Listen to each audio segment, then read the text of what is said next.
Assalamualaikum warahmatullahi wabarakatuh, Sobat Misteri Sunyi Mencekam.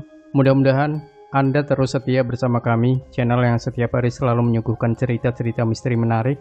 Dan untuk kali ini, kami akan berbagi sebuah kisah misteri yang berjudul Wanita Misterius Penunggu Sungai Ancol. Tiap kali mendengar kata Ancol, saya selalu teringat akan kejadian horor yang pernah saya alami 3 tahun lalu. Saat itu saya tengah menghadiri acara di kawasan Ancol, tepatnya di Eco Park. Namanya juga mempersiapkan acara besar, pastinya banyak waktu tersita, dan tidak jarang saya harus pulang larut malam sampai subuh. Ibaratnya belum boleh pulang kalau semuanya belum beres. Situasi malam itu sangat sepi dan dingin. Saya dan teman saya duduk berdiri resah di depan gedung Ecovention menahan lapar. Setelah lama melawan rasa takut untuk berkeliaran di area Ancol pada tengah malam, kami memutuskan untuk bergerak cari makan. Berhubung sudah larut malam, ya pilihannya hanya bisa makan di salah satu restoran fast food. Tanpa pikir panjang kami berdua berangkat. Dodok bawa mobil dan saya duduk di sampingnya sambil membalas email dan WhatsApp, sehingga tidak terlalu memperhatikan kondisi sekeliling. Tapi yang saya ingat, memang saat itu kondisi sudah sangat sepi. Di dalam mobil Dodok memutar lagu dengan volume kecil, supaya tidak sepi mungkin maksudnya. Ketika sampai di danau menuju kawasan pantai, seketika Dodok mengerem dan mengumpat. "Nyebrang lihat-lihat kali," teriak Dodok sambil sedikit menurunkan kaca jendelanya. "Loh, kenapa Dok?" Saya bertanya lantaran kaget. "Itu tuh, ada cewek nyebrang sembarangan." Saya mengikuti arah mata Dodok sampai ke seberang jalan. Saya sih nggak melihat apa-apa. Mungkin nggak kelihatan kali, pikir saya. "Orang sepi begini masa ada yang nyebrang sih, Dok?" tanya saya ke Dodok. "Tahu tuh cewek dari mana?" jawab Dodok kesal. Saya tidak ambil pusing dan memutuskan untuk lanjut asik main handphone. Tidak lama setelah itu mobil kita berhenti. "Apalagi sih?" pekik saya. "Mobilnya mogok cuy," katanya. Dodok kelihatannya agak nggak percaya. "Masa iya sih mobil sehat-sehat saja bisa mogok?" "Kok bisa? Ini kan mobil baru," tanyaku. "Iya, aku juga heran. Padahal nggak ada masalah nih mobil," kata Dodok. Meski kita berdua sama-sama buta mesin, tapi kita tetap keluar, buka kap mobil, dan lihat-lihat mesin. Dari pandangan awam sih tidak ada asap atau tanda-tanda ada yang bermasalah. Setelah mulai nyerah sok tahu, kita memutuskan untuk menutup kap mobil dan mencari bantuan. Saat itu cukup sulit mencari bantuan, namun belum sempat berpikir lebih lanjut. Ketika menutup kap mobil, kami berdua dikejutkan oleh sosok perempuan yang duduk di kursi tengah mobil. Perempuan itu berambut panjang terurai, memakai baju putih yang sudah lusuh dan agak kotor. Wajahnya tidak begitu jelas, tapi yang saya ingat, perempuan itu terus menatap ke arah kami dan sesekali memberikan senyuman. Saya sendiri antara percaya dan tidak ketika melihat ada sosok perempuan itu, dan seketika berpikir, jangan bilang kalau dia setan. Sumpah saya lemas seketika. Lengan Dodok saya remas sekencang-kencangnya sampai dia teriak sakitan. Setelah itu Dodok lari ke arah pantai untuk minta tolong.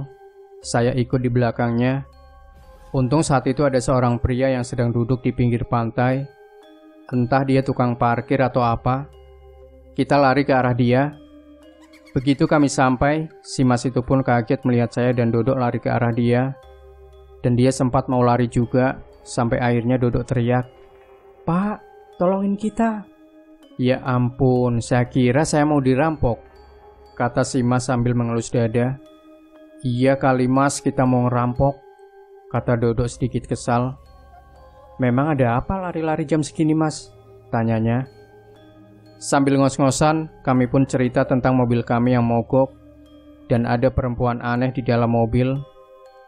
Si mas ini langsung mengajak saya dan Dodok kembali ke arah mobil. "Ayo mas, kita lihat saja ke mobilnya mas," kata si mas sambil berdiri. Saya dan Dodok saling melirik. "Ah, serius mas?" "Enggak mas, saya ngeri." "Enggak apa-apa mas, sudah biasa," jawabnya sambil melengos jalan.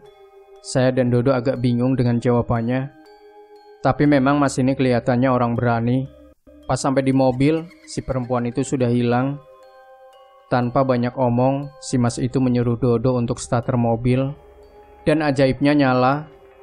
Singkat cerita kami langsung berterima kasih sama si Mas itu. Dan dia berpesan katanya kalau nemu yang aneh-aneh di jalan, klakson aja 3 kali. Anggap sebagai izin lewat. Soalnya kawasan ini juga dulunya tempat tinggal mereka. Saya iseng nyeletuk, itu yang namanya si manis jembatan Ancol bukan? Si Mas hanya ketawa dan bilang, bisa iya dan bisa tidak. Katanya sih, di sana tidak hanya ada si manis jembatan Ancol saja. Ada banyak, tapi mungkin yang terkenal kayak sosok si manis. Dulu Ancol itu cuma hutan dan rawa, Mas. Hanya ditinggali segelintir orang saja. Makanya dibilang tempat jin buang anak. Saling menghormati aja sama penunggu sini, kata dia. Saya dan Dodo meyakinkan diri untuk melanjutkan perjalanan. Sudah, bismillah saja, kata Dodo ketika kami berdua hendak masuk ke dalam mobil. Sebelum jalan, Dodo berkata, kalau perkataan saya menyinggung, tolong dimaafkan. Saya tidak bermaksud mengganggu. Selesai berucap, Dodo menyalakan mobil dan kami berjalan pelan-pelan. Tak lama setelah mobil melaju, tengkuk saya langsung terasa hangat, seperti ada yang menyentuh. Saya melirik ke kaca tengah, tidak nampak siapa-siapa di belakang. Walaupun begitu, saya merasa ada yang ikut menumpang, sampai Dodo mengantar saya ke rumah menjelang subuh. Tidak selesai hanya sampai di situ, kengerian pun berlanjut sampai saya tiba di rumah. Begitu sampai di rumah, saya merasa hawa tidak enak itu masih menguntit saya dari luar. Tengkuk saya berat, dan secara berkala saya merasa ada udara hangat di area leher. Kali ini seakan-akan ada yang bernafas begitu dekat dengan leher. Saya masuk kamar mandi untuk bersih-bersih, kemudian lanjut pergi ke dapur. Anehnya, begitu saya kembali ke kamar, pintu kamar mandi sudah dalam keadaan terbuka dan lampunya menyala. Padahal saya ingat betul kalau saya sudah mematikan lampu dan menutup pintu sebelum ke dapur. Sudahlah. Daripada mikir yang tidak-tidak, saya memutuskan untuk tidur saja. Saya merebahkan badan di tempat tidur, namun belum sempat mata saya tertutup. Tiba-tiba saya mencium wangi bunga, tapi saya tidak hafal wangi bunga apa. Tapi benar-benar wangi sekali. Karena terlalu lelah, sampai saya tidak sanggup bangun untuk mencari tahu sumber wangi tersebut. Seketika saya tertidur dan bermimpi buruk. Di dalam mimpi saya melihat sosok perempuan memanggil-manggil nama saya dari kejauhan. Latar belakangnya tidak terlalu jelas, tapi tempat itu terasa asing buat saya. Saya berusaha untuk lari dari perempuan itu, tapi ia tetap mendekat sampai kaki saya terasa berat. Seakan seperti terhisap ke dalam tanah. Saya hanya bisa diam sambil berdoa di tengah-tengah degup jantung yang melaju tinggi. Perempuan itu memeluk saya dari belakang. Tubuhnya terasa dingin dan kaku. Saya menjerit sekencang-kencangnya hingga terbangun. Begitu terbangun, tubuh saya tidak bisa digerakkan sama sekali. Saya terjebak antara sadar dan tidak. Saya panik, takut, dan mencoba berdoa, tapi sepertinya sia-sia. Meski saya merasa sudah berteriak minta tolong, tapi tetap tidak ada yang kunjung masuk ke dalam kamar. Padahal kakak saya berada di kamar sebelah. Hal itu berlangsung cukup lama. Kondisi tambah buruk. Ada 2 tangan memegang kedua kaki saya, rasanya dingin dan kasar. Makin lama cengkramannya makin kencang. Dengan sekuat tenaga yang saya punya, saya mencoba menggerakkan kepala ke bawah untuk melihat siapa yang memegang kaki saya. Langsung terlintas nama si manis jembatan Ancol dalam pikiran saya. Jangan-jangan dia yang sedang memegang kaki saya. Keringat dingin dan rasa takut menyelimuti saya. Setelah memberanikan diri melihat, saya hanya bisa melihat samar-samar. Tapi ada sebuah kepala berambut hitam panjang menempel di kedua kaki saya. Saya kaget dan semakin takut. Saya sudah mencoba meronta agar kaki saya lepas, namun nyatanya tidak ada gerakan apapun dari kaki saya. Seperti kaku. Namun nyatanya tidak ada gerakan apapun dari kaki saya, seperti kaku. Sosok perempuan itu malah menertawakan saya. Suara tawanya kencang, menggema dan sangat menyeramkan. Di dalam hati, saya memohon sosok itu untuk melepaskan saya. Sesekali saya juga kembali berdoa meminta pertolongan. Saya menangis, menjerit, dan kembali memohon sampai akhirnya sosok itu hilang dan saya mendapatkan kesadaran penuh. Tanpa pikir panjang, saya lari ke kamar kakak saya minta pertolongan.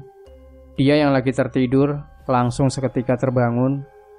Ia kaget dengan apa yang terjadi kepada saya. Setelah rasa takut saya mereda, saya cerita apa yang terjadi. Kakak saya memeriksa kamar saya untuk memastikan apa yang saya ceritakan. Setelah itu dia kembali dan bilang bahwa tidak ada apa-apa di kamar saya. Namun ia sempat mencium bau anyir. "Kamar kamu bau anyir banget. Kayaknya ada yang ngikutin deh," kata kakak saya. "Kamar kamu auranya gak enak. Habis dari mana sih?" "Habis ada kerjaan di Ancol," jawab saya. Pantes. Fix, berarti diikutin," kata kakak saya. "Duh, gimana dong? Aku harus ngapain nih biar dia pergi?" Rasa takut saya kembali lagi. Ya banyak-banyak berdoa aja.